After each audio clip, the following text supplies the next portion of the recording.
A luz. Assim tá bom. Assim tá bom. Vai dar. Que desafio, né? É uma experiência da igreja primitiva hoje, sem luz, né?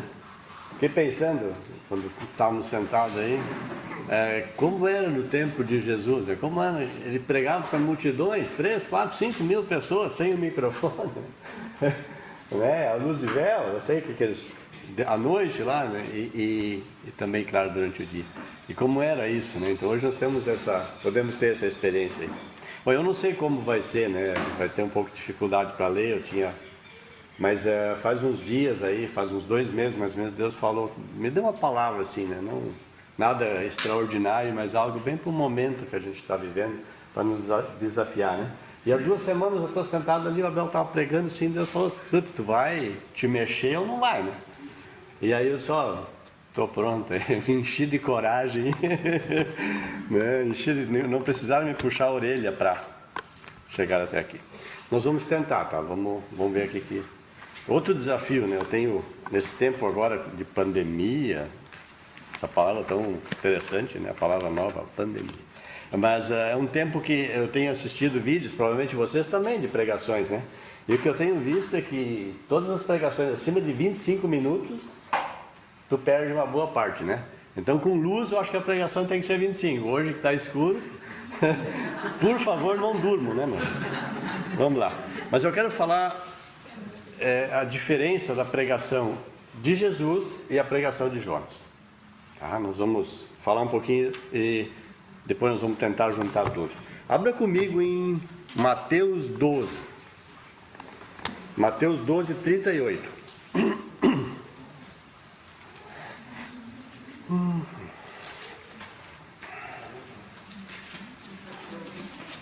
Mateus 12, 38. Deu? Então alguns escribas e fariseus replicaram: Mestre, queremos ver de tua parte algum sinal. E ele, porém, respondeu: uma geração má e adúltera pede um sinal, mas nenhum sinal lhe será dado, senão a do profeta Jonas. Jesus chama eles de má e adúlteros. Esses homens eram os líderes da época, líderes religiosos, né? Então o que acontece aqui? Jesus começa o ministério dele e ele se bate de frente contra esses caras. Vamos ver o contexto, o que acontecia, o que era essa época aí. O que se passava nessa época. O Império Romano, ele dominava todo mundo conhecido da época, inclusive Israel, e cobrava altos impostos deles. E esses homens aqui, esses escribas e fariseus, eles tinham umas vantagenzinhas com os romanos. Eles tinham um cargozinho de autoridade ali. E esses homens aqui oprimiam o povo. Eram dominados pelos romanos e oprimidos pelos deles, os escribas e fariseus. Por isso, como eles conheciam Jesus, eles pedem, não, eu quero ver um sinal. Jesus já tinha feito sinais, já tinha começado todo o ministério de Jesus. Mas eles bateram de frente contra Jesus. Então, nesse contexto de opressão, nasce Jesus. Domínio e opressão. E nasce Jesus. Imagina a expectativa do povo. O povo esperava o Messias.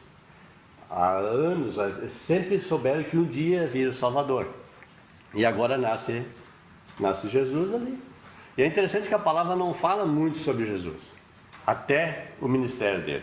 Eu estava olhando 4 ou 5 situações só que aparece Jesus. A primeira é no nascimento de Jesus, em Mateus 2:1, fala do nascimento de Jesus. A segunda na circuncisão de Jesus. E aí dá uma lacuna. Jesus não aparece mais no cenário. Dá uma lacuna de 12 anos, até o dia que eles vão à festa, né, em Jerusalém, voltando para Galiléia. Jesus não se perdeu, ele ficou no templo. Então essa é uma que aparece. E a outra vez que fala de Jesus antes do batismo, talvez tenha mais um, mas eu encontrei só essas 4, é quando ele está no templo e lê o livro de Isaías, que ele fala que o Espírito do Senhor está sobre mim, porque me ungiu. Então, Mas Jesus não aparece nos evangelhos, mas Jesus sempre esteve junto com esses caras. Jesus ajudava o pai dele. Jesus brincava desde pequeno ali, já ele sabia que era Jesus, por isso que ele disseram, não, mestre, né? Mestre, queremos ver um sinal da tua parte. Os caras eram terríveis, eles conheciam e pressionaram, queriam pressionar então Jesus. Mas tem uma outra passagem que fala assim, que diz que, pô, não é esse aqui o filho de José e Maria? Não estão os irmãos dele entre nós? Quer dizer, existia um desdenho da parte deles. Mas Jesus também conhecia esses caras. Tanto é que ele chama eles de má, ou seja, geração má e adúltera. Chama eles de sepulcro caiado. Ou cariado. Né? Vocês fedem, vocês lavam o exterior do copo e tomam o que tem dentro. Vocês colocam carga pesada sobre o povo, vocês não fazem. Eles pregavam algo que eles mesmos não faziam. E esses são os caras que agora são. Tu está pregando, já soubemos que tu fez alguns milagres, mas nós queremos ver um sinal da tua parte. E Jesus disse, não, nenhum sinal vai ser dado, a não ser o mesmo que aconteceu com o profeta Jonas. Vamos ver 40 e 41 ainda.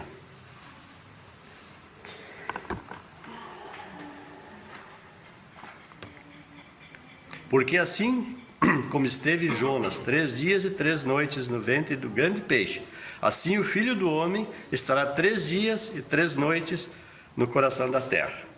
E os ninivitas se levantarão no juízo com essa geração e a condenarão, porque se arrependeram com a pregação de Jonas.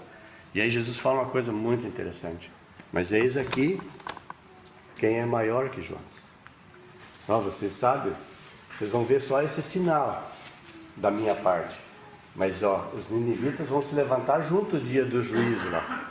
E eles vão condenar vocês, porque eles se arrependeram com a pregação de Jonas. E eis aqui quem é maior que Jonas. E vocês não querem me ouvir, vocês me pedem um sinal.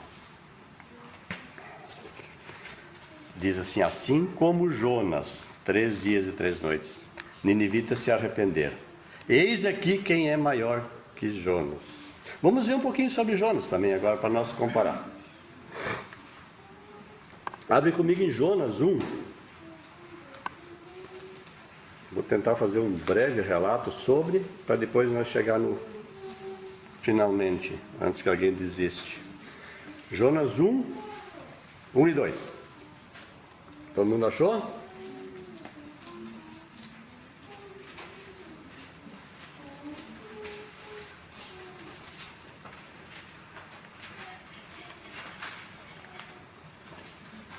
É só voltar uns 3 a 4 livros ali de Mateus, que eu acho. Jonas 1, 1 e 2.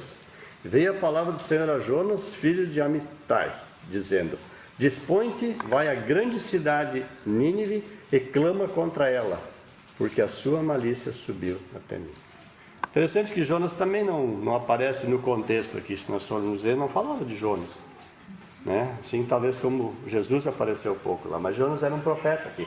E Deus fala para ele, tu vai até Nínive porque o pecado dele subiu até mim. Tu vai até lá. E Jonas se cala. Né? Não falou nada, ele não respondeu, ao menos é o que está ali. Né? E lembra no 3, então, 1:3, e Jonas se dispôs, diz ali, vírgula, mas para fugir da presença do Senhor. Porque ele não gostou muito do que o Senhor falou e cravou o dedão.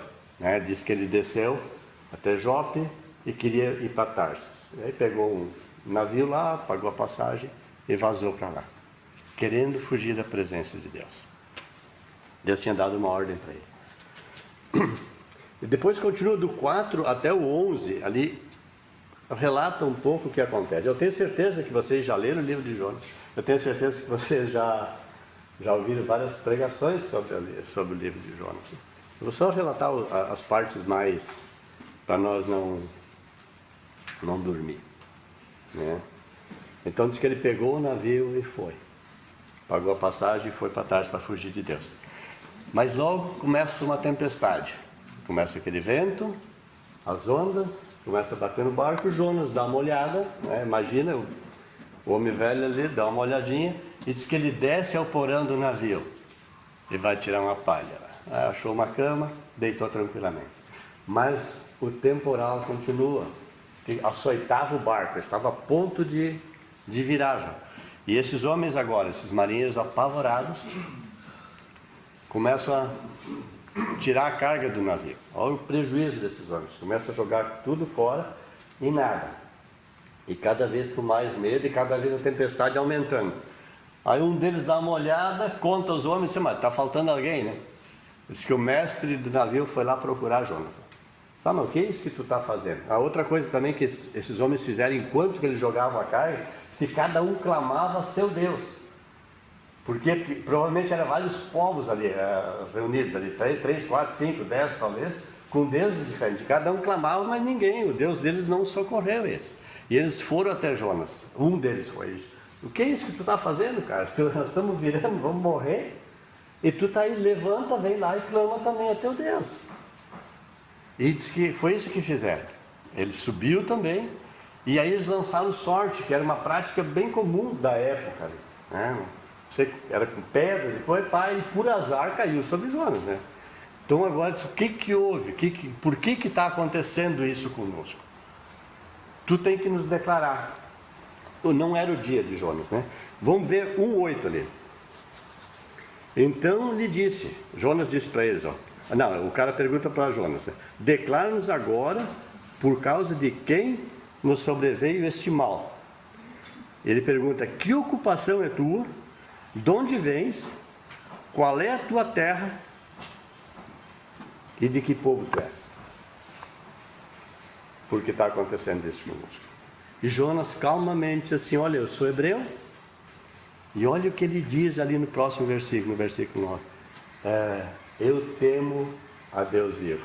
Eu temo ao Deus que criou o mar e criou o céu. E aí os caras pipocaram. Os caras se apavoraram. O coração deles encheu de temor, né? Pelo que estava acontecendo. E aí Jonas declara para eles o que vocês precisam fazer para isso acalmar. Não, isso é Deus que está fazendo, porque eu fugi da presença de Deus. Eu tenho fugido dele, mas ele já me encontrou. E o que nós devemos fazer? Vocês têm que me pegar e jogar para fora do barco. Aí os caras ficaram com mais medo ainda. Diz, continuando lendo, vocês vão ver que o temor encheu deles. Como é que eles iam jogar um cara que Deus estava fazendo isso? E eles dizem ainda que eles tentaram remar com todas as suas forças para pegar a terra firme, mas não encontraram. E no fim, pegaram Jonas e... Até aí vocês já ouviram várias vezes sobre isso, né? Quando eu era pequeno, no cultinho, eles tinham uma... Não me lembro, não sei como era o nome daquilo, mas botavam um pano assim, com as figurinhas, né? Colado. E aí estava lá Jonas dentro da barriga do peixe, né? Com um foguinho sentado ali, né? E coisa. Mas não foi assim que aconteceu, né? Mas jogaram o Jonas. Jonas foi e disse que a tempestade parou na hora. E esses caras, antes de jogar, pediram perdão para Deus. Não venha sobre nós nem o pecado desse cara, né? Nos perdoa por isso. E diz que eles fizeram ofertas a Deus, eles fizeram sacrifício. Se converteram, eu não sei, mas tiveram uma grande oportunidade, né? Mas diz que a palavra diz que o mar se aquietou. E Deus aí manda um grande peixe, engole Jonas. Mas até aí tudo bem, 3 dias. Deus disse que ele ia ter esse sinal. Jesus falou para eles, o sinal de Jonas vai acontecer. Comigo também, né? E depois do versículo 2 até o 9, né? Nesses 3 dias, então fala sobre a pregação, a oração de Jonas. Eu não sei se Jonas começou a orar no primeiro dia, no segundo ou no terceiro, mas que ele orou muito, ele orou. Houve um arrependimento nesse homem. E eu quero ler só o 2, 1 e 2 só. Então Jonas, no ventre do peixe, orou ao Senhor e disse: na minha angústia clamei ao Senhor. E ele me respondeu, e do ventre do abismo gritei, e tu me ouviste a voz. Agora um homem que estava fugindo, cheio de dedos, agora ele se dobra ao senhorio de Deus, né? E diz, não, Na minha angústia eu clamei e tu me ouviu. Houve um arrependimento e ele continua ali, toda a oração dele é em cima disso, né? Será que um dia eu ainda vou ver tua face? Será que isso? Será que aquilo? Houve um arrependimento. No versículo 17, então Deus dá ordem ao peixe para vomitar. A palavra fala, vomitou ele à beira da praia, na terra firme. Mas daí Deus dá uma nova ordem. Não, ele não dá uma nova, ele dá a mesma ordem para ele, ou pela segunda vez, né? Então, Jonas 3, vocês estão todo mundo comigo ainda? Amém, então tá. 3, 1 até 3. Veio a palavra do Senhor segunda vez a Jonas, dizendo: Jonas, dispõe-te, vai à grande cidade de Nínive, proclama contra ela a mensagem que eu te digo. Então levantou-se Jonas e foi a Nínive, segundo a palavra que do Senhor. Ora, Nínive era cidade muito importante diante de Deus, e 3 dias para percorrer. Tu vê, 3 dias, né? 3 dias ele ficou na barriga do peixe, agora mais 3 dias para percorrer. Ele queimou 3 dias aí, né? Que não precisava ter. Mas ele vai então para Nínive agora pregar. E aqui eu quero... Talvez eu falei tudo isso, sabe? Tudo isso veio para mim durante um tempo que Deus estava falando comigo, para mim chegar na pregação de Jonas. Eu ouvi várias palavras, assim como vocês já ouvi pregações sobre Jonas, né? Sobre a fuga de Jonas, sobre o peixe que engoliu ele, sobre o navio, mas eu nunca tinha reparado a pregação de Jonas. Talvez tu também não tinha reparado. Talvez tu nunca porque ela foi muito pequena a pregação de Jonas. Tu imagina, 3 dias para percorrer, Deus fala hoje para ti, meu irmão. Vai ali, prega e transforma. O que nós vamos lá dizer? Como nós vamos começar? Aonde nós vamos começar? Como vai ser? E aí estamos falando de uma cidade de 600 mil pessoas. 600 mil pessoas. Ele vai sem nenhum microfone, sem nada. Vai lá e prega. O que eu te disser que tu é para dizer, tu vai dizer. Foi isso que ele fala. Então, no 3:4 fala assim, ó. Começou Jonas a percorrer a cidade, caminho de um dia, e pregava e dizia. Agora ele obedecendo, ele foi. Olha o que ele disse. Olha a pregação desse homem. Eu realmente fiquei... Eu não estou dizendo que eu recebi uma revelação disso. Mas quando eu vi isso, assim, sabe? Eu não tinha reparado que a coisa era tão... Era uma frase tão pequena, mas tão profunda. Algo tão pesado, tão forte, que esses homens... Ainda 40 dias e Nínive vai ser destruído. 8 palavras. A pregação de Jonas, meu irmão, foi 8 palavras. E às vezes nós temos tanta dificuldade de pregar para alguém, né? Nesses dias aí, tem tanto que a gente começa, não que a gente não conheça a palavra, a gente não sabe onde começar. Ele fala isso, fala aquilo, fala coisa que eles não estão preparados para ouvir. Imagina, eles não chegou e disse, olha, Deus mandou eu aqui, vocês estão pecando, vocês precisam. Não. Disse, olha, ainda 40 dias e Nínive vai ser destruída. E disse, pregou no primeiro dia, o povo já se arrependeu. Chegou ao ouvido do rei, e o rei proclama um jejum. Ele ordena um jejum. E ele se veste com pano de saco. Pano de saco provavelmente é algo para mostrar humildade, para mostrar submissão, arrependimento. E ele proclama assim, olha o que diz ali, se vocês lê depois com calma em casa, mas fala que até os animais foram cobertos com pano de saco. Até os animais, e não puderam comer e beber naquele dia. Meu irmão, 8 palavrinhas salvou 600 mil pessoas, né? Essa foi a pregação, que eu ainda continuo maravilhado quando eu vejo isso. Para mim, se eu ler todo o livro de Jonas de novo, hoje, com essa ótica, eu vou focar na pregação de Jonas. Isso me abriu não um horizonte, mas me abriu assim, eu vi que não precisa ser Tu não precisa falar muito. Tu fala algo que impacta. Só. Senão a gente fala bobagem, às vezes a gente fala demais, né? Mas a pregação de Jonas foi essa, meu irmão. Vamos só ver onde é que eu estou aqui para não me atrapalhar aqui. O peixe já foi. Jonas. Ainda 40 dias. E Nínive vai ser subjugada ou destruída. Agora eu quero trazer para nós. Já estou terminando, tá, pessoal? E que nem foi tão comprida a coisa. Eu quero mostrar para nós, né, quero trazer para nós 4 diferenças entre Jonas e Jesus. É interessante, Jonas também não aparecia muito, que nem Jesus, né? Mas a primeira diferença, assim, que deve ter mais aqui, que eu quero falar para vocês, é que Jonas recebe uma ordem de Deus e fugiu. Essa é a primeira diferença entre os dois. Ele fugiu e pensou que ele ia poder fugir da presença de Deus.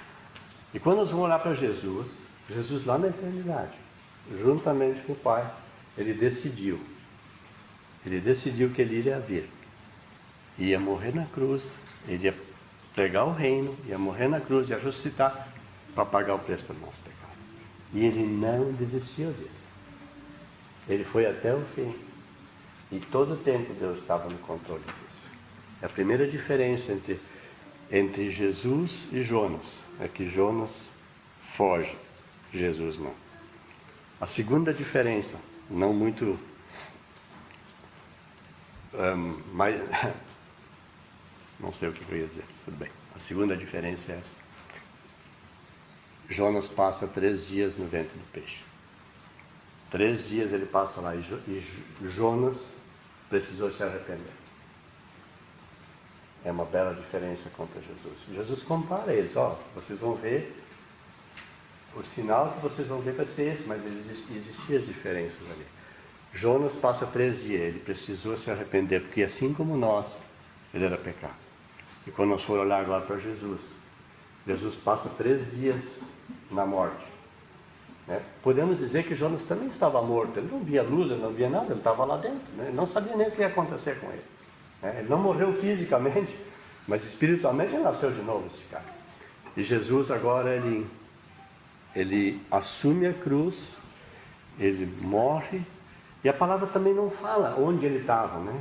Ele não fala, ele não deixa claramente, diz que vai, se nós lermos, nós vamos achar uma passagem que diz, ele foi ao lugar dos mortos, outros dizem, não, ele desceu aos infernos e pregou lá, mas não tem um relato assim. Mas uma coisa é certa, ele não precisou se arrepender, porque o pecado que ele carregou não era dele, era nosso.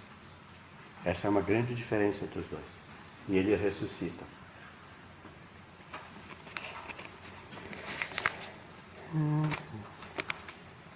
Então Jesus não precisou se arrepender. E a terceira diferença entre eles, que eu acho que ainda está latindo hoje, que ainda bate forte no coração de Jesus, é que Jonas não queria que os ninivitas se convertessem. Ele não queria que esse povo se arrependesse. Ele queria que os caras se ferrassem. Tanto é que ele foge da presença de Deus. Ele foge porque ele conhecia Deus. Ele sabia que Deus ia perdoar eles. Então, no coração dele estava isso. Se nós olharmos adiante ali, vamos ver onde é que eu estou. No Jonas 4, 1-5, ele fala que ele prega, fica desgostoso com Deus, porque Deus não destrói logo, passando os 3 dias, né? E aí diz que ele sobe uma colina, vai num lugar mais alto e fica sentado ali, olhando, esperando, como é que tu vai destruir isso aí, Deus? Tu vai ou não vai, né? E ele argumenta com Deus depois disso, né? Mas eu quero ir para Jesus agora. Jesus nasce, se faz homem, nasce, cresce ali, começa o ministério dele, ele prega todos os dias durante o ministério dele, ele faz milagre, e esse homem, Jesus, ele tinha uma expectativa que que o povo ia se converter, que iam mudar de vida, que que iam aceitar Ele, que iam receber Ele. E essa mesma expectativa, meu irmão e minha irmã, Ele tem hoje ainda, para contigo, para comigo e para com os nossos amigos, conhecidos ou não. Ele continua com essa expectativa no coração, totalmente diferente de Jonas. E às vezes nós também somos assim, né? Pensamos, esse ali não pode se converter. Mas assim, Jonas não queria, não esperava. Mas Jesus tinha uma expectativa. E ele continua com essa expectativa no coração. De que todo homem se converta. A palavra diz que ele não se demora, ele não lembro direito o versículo agora, né? Mas que Jesus não retarda a sua vida, assim, porque ele quer que todo homem se converta, né? Todo homem se arrependa. Isso é para hoje.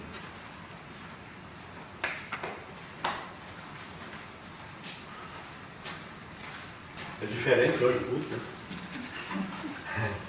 Mas estão comigo ainda? Jesus está de olho em nós. Ele continua de olho em nós. Agora a quarta e última diferença que eu achei, para mim é a mais gritante dessas. Eu não sei se isso vai falar contigo ou não, mas é a pregação de Jonas e a pregação de Jesus. A pregação de Jonas eu falei 3 vezes, mas não vou cansar de falar disso. Ainda 40 dias e Nínive vai ser destruído. 8 palavras. 8 palavras que mudaram. Eu fico pensando naqueles animais já sem comer, sem nada. Parece os nossos cachorrinhos agora com máscara aqui, né? Imagina, todo o povo se converteu. Os homens mudaram e Deus não destruiu. Com 8 palavras. E Jesus, vocês lembram que lá em Mateus 12, Jesus disse para eles assim, ó, vocês, geração má, adulta, vocês me pedem um sinal, vocês não vão ter, vai ser só isso assim. Porque os ninivitas se arrependeram. Agora está aqui, assim, quem é maior que Jonas? Então, a pregação de Jesus foram 4 palavras. Porque ele disse para eles que ele é maior, Jesus é maior que Jonas. E a pregação dele a partir dos 3 dias, a partir da morte, a partir da ressurreição, a primeira pregação que ele faz para os discípulos dele, foram 4 palavras que mudaram a vida daqueles homens. 4 palavras que mudou a vida deles. Vocês imaginam a decepção daqueles homens? Os caras conheceram Jesus, andaram com eles 3 anos e meio. Uma expectativa de um reino. Deus estava falando para eles de um reino. Jesus estava falando para eles de um reino que eles não conseguiam visualizar o que era, mas eles entendiam um reino físico. E agora Jesus tinha morrido. Cadê o reino? Vocês imaginam quantos anos esses homens esperaram pelo Messias? E agora estavam na frente do Messias, andaram junto com o Messias. E o Messias tinha morrido. E aí eles estavam cheios de medo ainda, porque os judeus queriam fazer o cordeiro também. Queriam matar eles também. Eles sentiram medo e vazaram. Eles vazaram. Mas vamos ver o que foi a pregação. A pregação de Jesus, que mudou a vida deles a partir dali. Abra comigo em João. É só mais um versículozinho, pessoal. Tranquilo. Todo mundo acordadinho. Vamos ver, amém? Não vi, não está vendo? Vamos lá, então, olha só o que diz João 20, 19.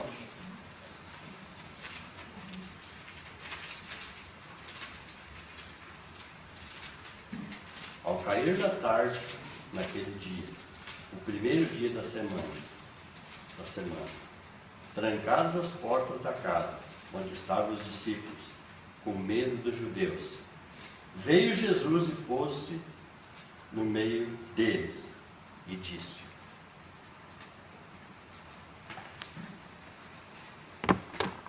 paz seja com vocês.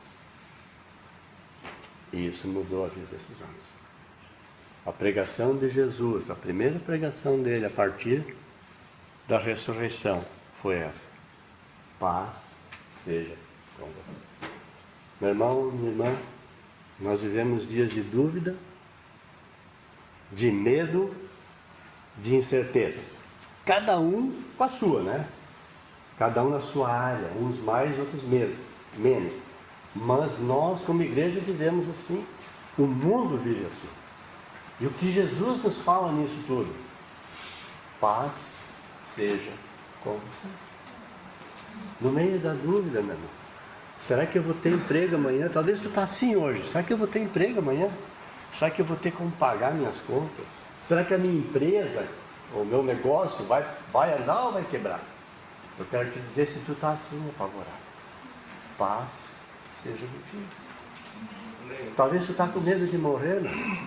Já pensou para pegar essa doença e morrer? Vou morrer, vou ficar doente. Será que eu vou ter liberdade amanhã, mês que vem, ano que vem? Como vai ser? Possivelmente, pensa isso tem roubado a tua paz. Paz seja com você, nessa área, na dúvida. Isso tudo vai passar ainda? Quantas vezes tu já perguntou? Como vai ser quando passar? Será que isso vai passar? Paz seja contigo. Vocês lembram o que Jonas disse para os homens do navio? Diz assim, não, isso tudo está acontecendo porque Deus está atrás de mim. Eu desobedeci Deus. Deus me deu uma ordem e eu desobedeci. Está acontecendo com isso. Irmão, o que ele quis dizer com isso? Deus estava no controle. Jesus foi para a cruz. Ele foi açoitado, cuspido. Falaram mal dele, empurraram, bateram, fizeram. E Jesus estava lá, ele morreu e a morte não conseguiu segurar ele. Sabe por quê, meu irmão? Porque Deus e ele estavam no controle. E eu quero que tu aquieta a tua alma e teu coração nesse dia. Eu quero te dizer, Deus está no controle. Amém. Deus está no controle. Paz seja com você. Eu quero... Desafio é uma palavra meio ruim. Sempre no desafio tem o que ganha e o que perde, né? Eu quero te encorajar. Eu sei que muitas pessoas têm chegado até ti, assim como tem chegado até mim, cheio de dúvida. Cada um diz uma coisa, porque está acontecendo isso, vai acontecer aquilo lá, agora é bandeira preta, agora é isso, aquele outro, nunca mais vai ser igual, não posso. Cheio de coisa. E a gente diz, não, isso tudo faz parte de um plano. E às vezes a gente não consegue ir além disso. E eu quero te encorajar, meu irmão, a fazer, a montar uma frasezinha com 8 palavrinhas. 8 palavras. Monta ela, assim, busca em Deus, uma frase simples, que seja fácil de entender. Escreve ela, decora ela. E eu tenho certeza que se não for essa semana que vem um colega, um amigo, um conhecido, um familiar, alguém vai chegar e vai falar algo e tu vai ter uma oportunidade de introduzir essa palavra com toda a liberdade. E essa palavra pode fazer a diferença entre vida e morte. É fácil, meu irmão. É fácil, 8 palavrinhas. Eu fiz uma aqui, porque realmente Deus me tocou muito com isso. É mais fácil do que a gente pensa. Entende? Porque já está pronto. E Deus conta contigo e comigo. Assim como Deus contou com o Jonas lá. Precisou acontecer tudo isso. Mas, no fim, os homens se converteram. A frase que eu fiz, irmão, eu fiz assim, amigo. Esse amigo, tu pode botar o nome da pessoa. João, Carlos, né? Amigo ou pessoal. Jesus está voltando. Como está a tua vida? 8 palavrinhas. 8 palavrinhas. Que eu creio que pode fazer a diferença. Eu quero te encorajar a fazer isso essa semana. E para terminar, eu quero dizer para vocês: paz seja com vocês. Amém. Amém.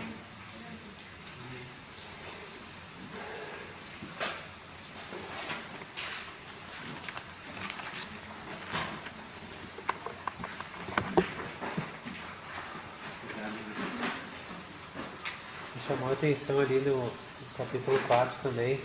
O Jonas, ele ora e reclama com Deus e diz: não foi por isso que eu já te falei quando eu saí de casa, é assim que eu penso, tu é um Deus longânimo, compassivo, que perdoa. e promete que vai destruir e depois se arrepende. Então ali chamou a atenção porque talvez pudesse ser uma quinta diferença, né? Que Jonas, ele até conhecia Deus, mas queria praticar a justiça própria dele. E a grande diferença de Jesus para Jonas é que Jesus, ele não só veio falar de justiça, ele veio ser a justiça de Deus nas nossas vidas. É por isso que lá em 1 Coríntios 5, 21, diz que, ou 2 Coríntios, segundo, diz que Jesus é nós somos justiça de Deus em Cristo Jesus. Né? Então, esse desafio que o Marcos fez realmente é bem propício para esse tempo, né? Porque como é fácil a gente simplesmente conversando dos problemas que estão por aí, que todo mundo sabe que estão, e tentar achar uma explicação. Quando na verdade é um período bem especial no qual nós estamos vivendo, e um período profético, né? A gente sempre falava sobre isso. Um dia vai acontecer, né? Está acontecendo. A gente não imaginava que seria desse jeito, mas está acontecendo. E Jesus está voltando. Ele está voltando. E eu creio que é muito antes do que a gente imagina. Né? Então, a gente... Primeiro, nós estamos prontos porque estamos em Cristo Jesus. Amém? Amém. Se tu está em Cristo Jesus, tu pode esperar alegremente. Tu pode dizer junto lá, como fala lá no final de Apocalipse: Maranata, ora vem, Senhor Jesus. Se tu está em Cristo, tu pode falar com toda a coragem. Cria expectativa no teu coração e ores todos os dias. Vem, Senhor Jesus. Bem? E se tu ainda tem dúvida disso, aí tu precisa falar com a gente, né? Melhor mesmo falar com Deus. Mas se tu precisar de uma ajudinha, assim, para esclarecer algumas coisas, fala com a gente pode ajudar em alguma coisa, tá? Mas eu creio que a situação aqui, todos que estão aqui, está resolvida com Deus. Então a gente está esperando, com expectativa o Senhor Jesus. Mas não é a realidade do mundo, né, Marcos? Não é a realidade do mundo. O mundo está apavorado, está desesperançado, né? E não tem expectativa. Então, nós somos, como igreja, somos voz profética nesses dias. Somos como João Batista foi antes de Jesus. Foi como Jonas foi lá para Nínive. A grande diferença é que nós estamos na nova aliança. Então nós temos hoje uma palavra viva, de vida, para trazer para as pessoas, para elas se converterem e terem a oportunidade de ter a mesma paz que nós temos. Porque eu não sei quanto a vocês, às vezes vem assim um receio, alguma coisa, uma preocupação, mas lá no íntimo a gente continua encontrando paz, não é verdade? Não sei como está o teu coração com respeito a isso, mas lá no meu interior eu estou em paz, sabe? A gente preocupa com alguma coisa com outra e vai para o Senhor, entrega isso, mas a paz continua lá, ela não é roubada. Então, eu quero te incentivar a fazer esse exercício que o Marcos nos sugeriu aí. Cria uma frase, te prepara, né? Até Paulo ele ensina isso, né? Ele diz que nós temos que sempre estar prontos para responder a alguém quando nos pergunta a respeito da nossa fé. Então é a oportunidade que a gente está tendo, né?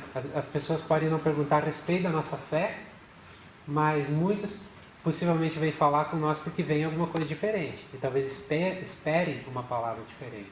Então é a oportunidade que a gente tem de fazer diferença também. Amém? Amém.